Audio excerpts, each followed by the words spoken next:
Hello everyone, welcome to study time channel. Let's gain knowledge and update ourself. तो मैंने पिछले part में गुप्त साम्राज्य का जो उदय था और उसकी वंशावली के बारे में आपको बताया था।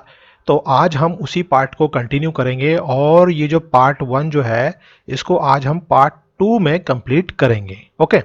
तो ये बेसिकली यूपीएससी और एसएससी पर्सपेक्टिव से बहुत ही इंपॉर्टेंट टॉपिक है, क्योंकि यहाँ पर बहुत से एक एक मार्क और टू टू मार्कर क्वेश्चंस आते हैं।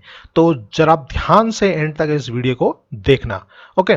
तो गुप्त साम्राज्य के भाग दो में मैं इन चार बातों पर मुख्य बात करने वाला हूं। ठीक है। तो यहां पर हम क्या कवर करने वाले हैं? प्रशासनिक व्यवस्था हम देखने वाले हैं, प्रांतीय प्रशासन देखने वाले हैं, राजस्व के स्रोत देखने वाले हैं और कला एवं साहित्य के बारे में हम यहाँ पे बात करेंगे। तो बेसिकली गुप्त साम्राज्य का जो पतन हुआ वो किन कारणों से हुआ, पहले ये हम जान लेते हैं। तो गुप्त जो साम्राज्य का जो पतन हुआ उसमें मुख्य कारणों में से एक था हुणों का आक्रमण। ठीक है। और ये इनके कमजोरी का फायदा उठाते थे और इनका जो लास्ट जो एक पावरफुल किंग जो था वो था कुमार गुप्त तृतीय।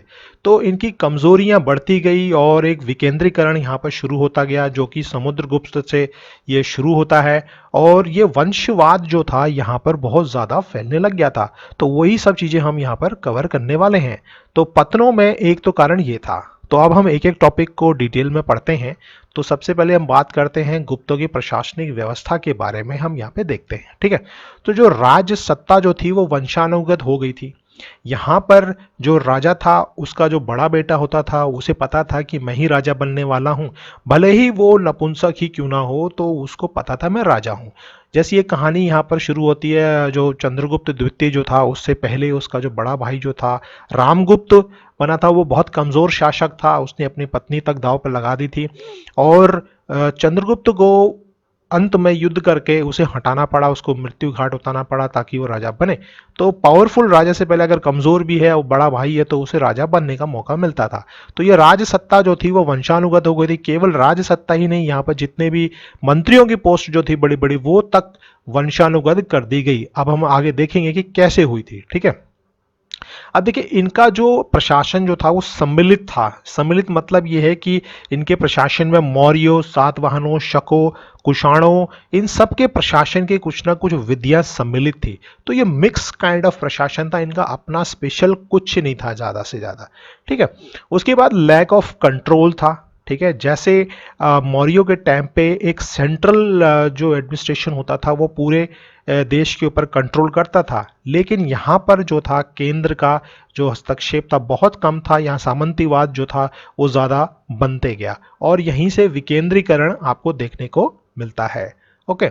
तो विकेंद्रीकरण के लिए जो सबसे बड़ा उदाहरण है वो समुद्रगुप्त की नीतियां हैं। वैसे one of the great leader रहा है समुद्रगुप्त, गुप्ता डायनेस्टी का, और नेपोलियन ऑफ इंडिया तक कहलाया गया है। लेकिन उसकी कुछ ऐसी अधीनस्थ जो नीतियां जो थी, जैसे वो राजाओं को हराता था, देशों को जीतता था, तो उसके बाद उनको वापस कर देता था, उनको स्वतंत्र कर देता था।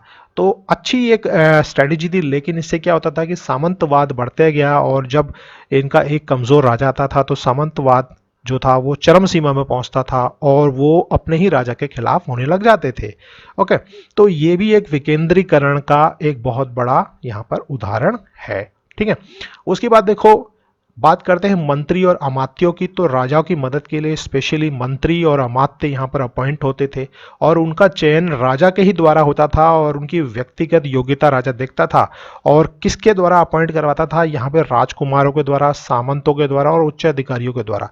तो राजा को पसंद आ गया कोई एक बंदा उसकी योग्यता के हिसाब से, लेकिन अपॉइंटमेंट जो था वो इन लोगों के हाथ में देता था। जैसे राजकुमार है, सामंत है, उच्च अधिकारी है, तो इनकी यहाँ पर जो है तूती बोलने लग जाती थी और अगर उनको वो बंदा पसंद नहीं आता था तो वो उसको हटवा भी देते थे।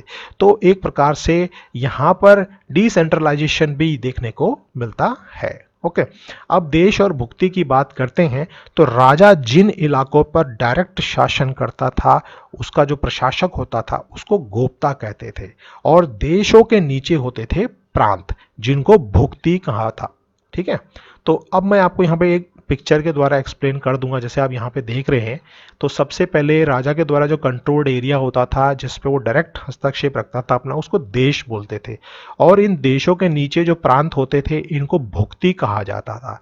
ओके, और इन भुक्तियों को जो कंट्रोल करता था उसे भुक्तिपति कहा जाता था। ठीक है, और जो प्रांतीय शासकों की जो नियुक्ति होती थी, मतलब इन भुक्तियों के जो शासक होते थे इनकी नियुक्ति कौन करता था, उन्हें उपरिक कहा जाता था। ठीक है, तो उपरिक, गोप्ता, भोगपति, इन्हीं के द्वारा प्रांतीय शासकों की नियुक्ति की जाती थी। ठीक है, सम्राटों के द्वारा। बाद में फाइनली सम्राट साइन मारता था इस पे। और उसके बाद आते हैं विषय। ठीक है, तो भुक्तियों के नीचे विषय आते हैं, और विषयों का जो लीडर होता था उसे हम कहते थे विषयपति। ठीक है, ये कंट्रोल करता था विषयों को, और इनकी नियुक्ति जो था उपरिक करता था। और इसका जो ऑफिस होता था, कार्यालय होता था, उसको अधिष्ठान कहते थे। ओके, तो यहां पर हमने इस पिक्चर के द्वारा देखा कि इनका कैसा शासन रहा है। अब हम प्रांतीय प्रशासन की बात करते हैं, जो सेकंड हमारा टॉपिक है। तो यहां पर प्रांतीय प्रशासन जो है, लोकल एडमिनिस्ट्रेशन जो है, दो भागों में डिवाइड था। एक था नगर प्रशासन में और दूसरा था ग्राम प्रशासन में। ठीक है, तो नगर प्रशासन के लिए जो अधिकारी जो नियुक्त होते थे, उसका जो मुख्य अधिकारी होता था उसको पुरपाल भी कहते थे, नगर रक्षक भी कहा जाता था। और नगर परिषद के जो मुख्य अधिकारी होते थे उनको नगरपति कहते थे। ओके, देन उसके बाद ग्राम है, ये सबसे छोटी एक इकाई होती थी नगर प्रशासन के बाद में। ठीक है, और विषयों के अंतर्गत ये नगर जो ग्राम आते थे, और ग्रामों के लीडर को ग्रामिक कहा जाता था, और इसकी सहायता के लिए ग्राम पंचायतें होती थी।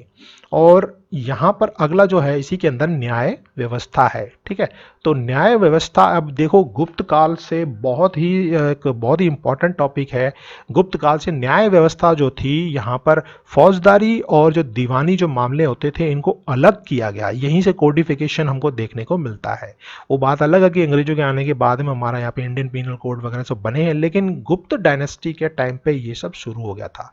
उस समय न्यायालय के 4 वर्ग होते थे। एक होता था राजा का न्यायालय होता था, एक होता था पूग, एक श्रेणी, और एक होता था कुल। ठीक है, तो ये 4 टाइप के उस समय पे न्यायालय के पार्ट्स होते थे। ओके, और इस काल में बहुत से विधि ग्रंथों को संकलित किया गया था। ओके, और पहली बार, जैसे मैं आपको थोड़ी देर पहले बताया कि पहली बार दीवानी और फौजदारी कानून यहां पर परिभाषित और पृथक किए गए थे। ओके, और इस समय फर्स्ट टाइम जो उत्तराधिकार के जो नियम होते थे उनको भी डिफाइन किया गया था।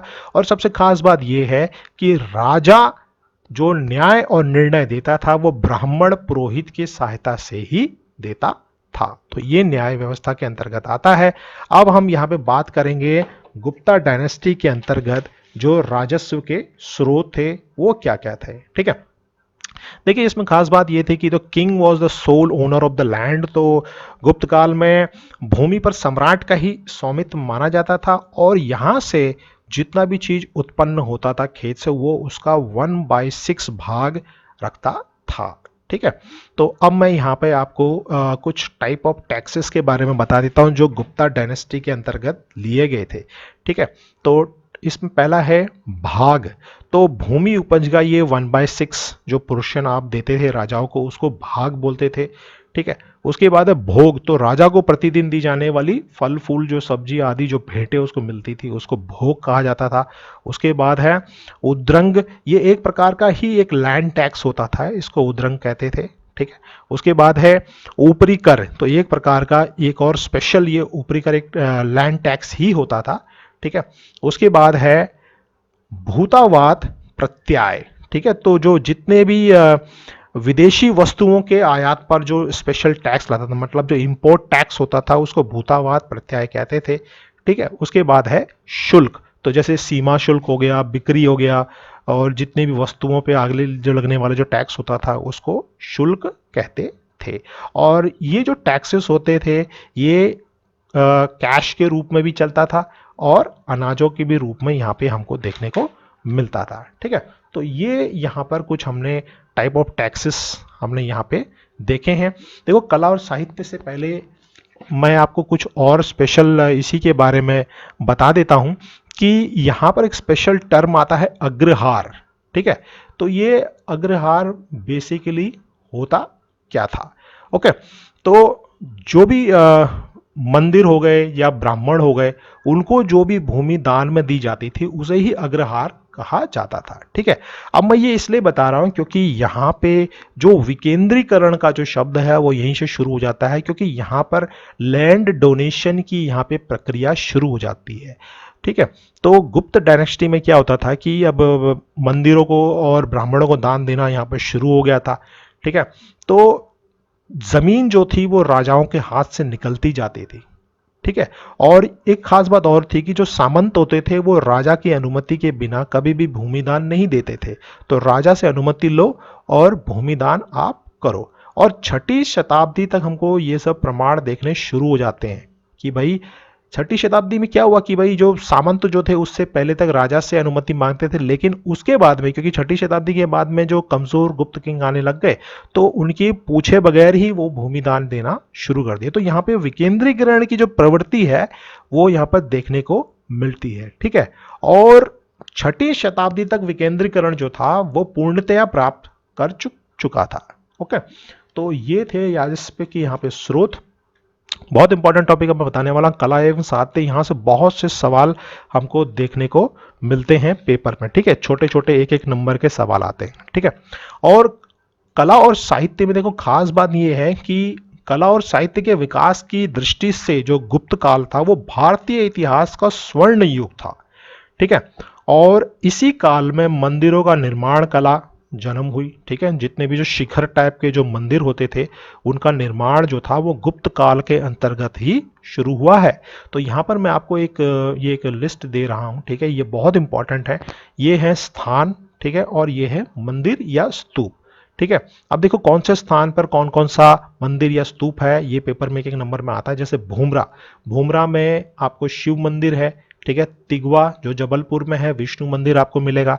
देवगढ़ जो कि झांसी में है, यहाँ पे दशावतार मंदिर है। वेरी इंपॉर्टेंट टॉपिक ये दशावतार मंदिर वाला, जगह का नाम नोट कर लीजिए। उसके बाद है शेरपुर, ये लक्ष्मण मंदिर के लिए है, ये ईंटों का बना हुआ मंदिर है। ओके, तो उसके बाद है अगला उदयगिरी, ये विष्णु मंदिर के लिए फेमस है।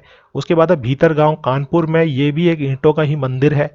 ठीक है। उसके बाद सारनाथ, ये है दमेक स्तूप, ये एक ईंटों का बना स्तूप है। ठीक है। उसके बाद नालंदा, अब मैंने आपको पहले फर्स्ट पार्ट में बता रहा था कि नालंदा यूनिवर्सिटी जो है गुप्तों के टाइम पे बनी थी, one of the greatest universities in the world जो ये रही है। ठीक है। बौद्ध विहार, यहाँ पर आपको यहाँ पे स्तूप एक प्रकार से ये बुद्धों से संबंधित है। उसके बाद खो में नागौड़ में शिव मंदिर है। तो ये बहुत इंपॉर्टेंट टॉपिक है कला एवं साहित्य के अंतर्गत। ठीक है। तो कला एवं साहित्य के बाद ही यहाँ पर चित्रकला भी विकसित हुई थी। ठीक है। बहुत से चित्रकला के यहाँ पे आपको अवशेष हैं, जैसे बाघ की गुफाएं हैं, अजंता की गुफाएं हैं और बादामी की गुफाओं में ये सब चित्रकला के जो नमूने हैं आपको देखने को मिल सकते हैं। उसके बाद गंगा और यमुना की जो मूर्ति जो है ये गुप्त काल के ही देन है। ठीक है। तो आज आप जो माँ गंगा और माँ यमुना की जो मूर्तियां देखते हैं ये गुप्त काल से ही शुरू हो चुकी है। ठीक है।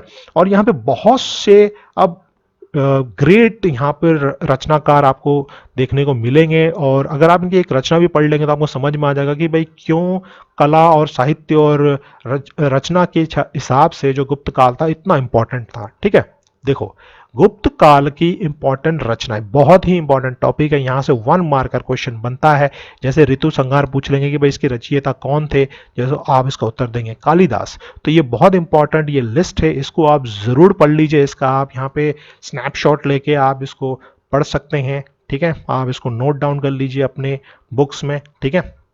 इसको मैंने 2 पार्ट्स में डिवाइड किया है, एक ये है और दूसरा यहाँ पर ये है। ठीक है। तो ये एक one of the greatest writers of all time हमको देखने को मिलते हैं। और यहीं में ही जो छठी शताब्दी में वाघभट्ट ने आयुर्वेद के प्रसिद्ध ग्रंथ अष्टांगोदय की रचना भी की थी। ठीक है। और चंद्रगुप्त विक्रमादित्य के दरबार में नवरत्न हुआ करते थे और उनमें आयुर्वेद का विद्वान और चिकित्सक धन्वंतरी भी था। ठीक है। तो ये वो रचनाकार हैं, ये इनकी रचनाएं हैं और आप इस टॉपिक को जरूर अच्छे से पढ़ें। तो फ्रेंड्स ये था हमारा गुप्ता एडमिनिस्ट्रेशन का पार्ट 2 और इसी के साथ ही गुप्ता एडमिनिस्ट्रेशन यहाँ पर हम कंप्लीट करते हैं। और आगे भी मैं इससे हिस्ट्री से, प्राचीन भारत से संबंधित अगला जो टॉपिक आपको लेके आऊंगा। तब तक के लिए do subscribe my channel for more videos. Keep updating yourself. आपका दिन शुभ हो। धन्यवाद।